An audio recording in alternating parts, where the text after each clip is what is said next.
This episode is very different from my normal content, but I feel like I might not be the only one who may be going through this kind of loss, or perhaps you might have been through this and understand my pain. And maybe this loss that I'm going through right now hit me harder because this month, the month of March, is the anniversary of my father's death. My father passed away March 4th, 2019. A day after his 72nd birthday. So my father's birthday was just a few days ago, March 3rd. And on March 3rd, my daughter's dog and best friend, Foxy, passed away. Foxy was born on September 29th, 2012. That's exactly 3 months before Jasmine's birthday. The bond these two had was one that would make your heart melt.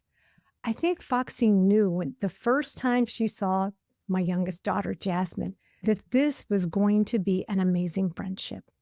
Jasmine does have 2 older siblings, but one lives in another state and her brother lives an hour away. So growing up with Foxy is as close as Jasmine has come to having a sibling in the house.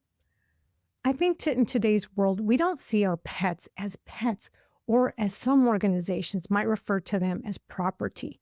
These amazing pets are family members. They may not speak to us in a language that is understandable, but if you've had your pet long enough, you've established ways to understand each other. When you don't feel well or you're frustrated with the world, our amazing pets have a way of helping us feel better, to see the world from a different perspective. And as I always tell my youngest daughter, a dog will always be there for you, even when its owner is not the best dog owner. Dogs have this unconditional love deep inside them. They're always looking for ways to make your life better and make you feel better.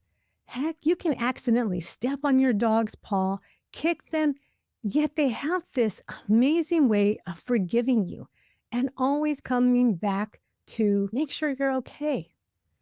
Foxy had always been a sickly dog who would go through days when she would not eat, and then after several days, she'd begin eating again. A few years back, we took her to the vet and discussed Foxy's eating situation had been an ongoing thing since she was a puppy, and while you could hear her tummy grumble, there was nothing we could do to make this dog eat. The vet recommended removing 7 teeth. She felt Foxy's bad teeth were the root cause of her eating issues. So several thousands of dollars later, Foxy continued to have eating issues. Nothing changed except she was missing 7 teeth. About 2 months ago, my husband and I noticed Foxy was acting like an old dog. Both her parents live with us in the home, and they don't act like old dogs.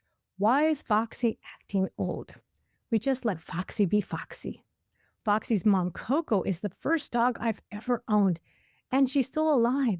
So when Foxy passed away, I had no idea what to do or who to call, let alone try to comfort my 12-year-old daughter who lost her best friend and was insistent on going to school. In fact, it didn't hit me until I sent my daughter off to school, and I gave my dogs their treats that morning. I accidentally grabbed 3 treats and put one back. Then I looked at the 2 dogs, Coco and Teddy. I usually give Foxy her treat first because she looks so cute when she stands up and walks on her hind legs.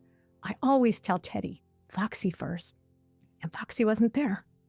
That's when I realized she was gone, and I had no idea what to do. If you've ever been in that situation, or perhaps maybe someday you're in this situation, let me start off by saying, take a breath, because losing a fur child is painful. They are not property. They are family. Secondly, decide if you're going to cremate your pet or bury.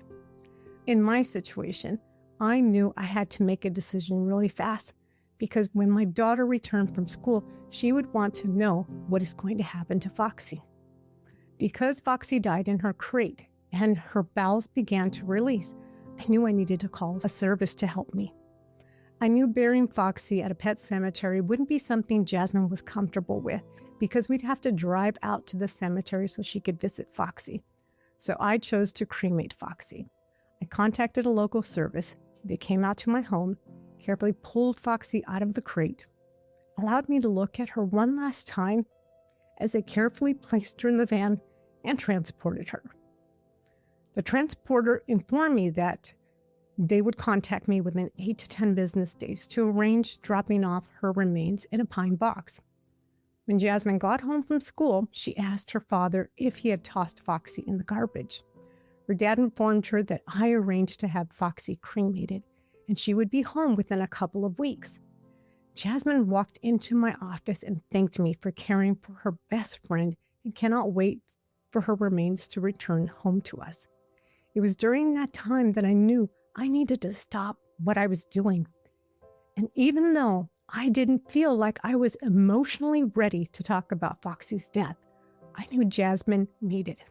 We talked about what an amazing dog Foxy was and how she used to greet Jasmine at the bottom of the stairs every morning and at the garage door when she arrived home from school.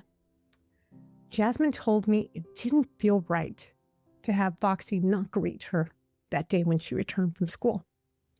We talked about how Foxy is in a better place because she's no longer suffering from stomach issues she had been dealing with for over 12 years of her life. We talked about how she was the best friend Jasmine could ever have had, even though she's no longer here. The photos, the videos, the memories, and that unconditional love will always live in our hearts. Then I told Jasmine that Grandpa Garcia, my father, received the best gift ever. He got Foxy, Jasmine's best friend and dog, to keep him company in heaven. Foxy took with her the love you gave her. I'm talking to Jasmine, and is sharing that love with Grandpa. We both cried, but felt that the tears Jasmine and I shared were tears of sadness, but also happy tears knowing Foxy is hanging out with my father. I feel confident that taking the time to talk with a loved one who is also feeling that same feeling of loss due to losing a pet is very important because it helps both people to honor and share what that amazing fur family member meant and how she made our lives better with her unconditional love.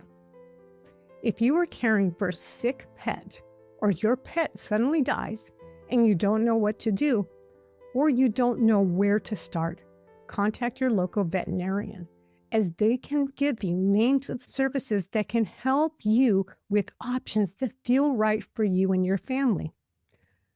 Again, I know this week's episode is different, but I thought I'd share something our family is currently going through. I hope you enjoyed this episode. It has been very difficult for me to talk about this one.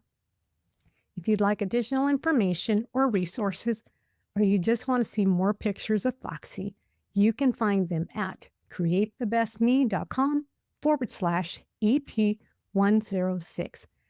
And if you're like me, dealing with common symptoms that come with perimenopause, menopause, or postmenopause, you have to come back next week, as our guest will be Karin Luna Ostanovsky, who is the founder of Hot or Just Me.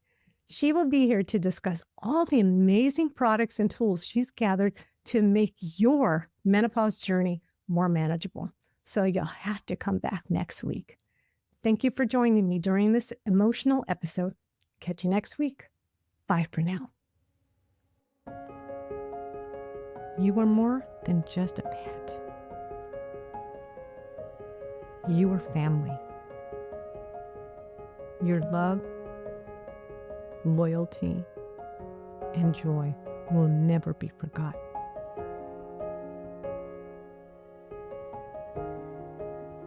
Run free, sweet Foxy.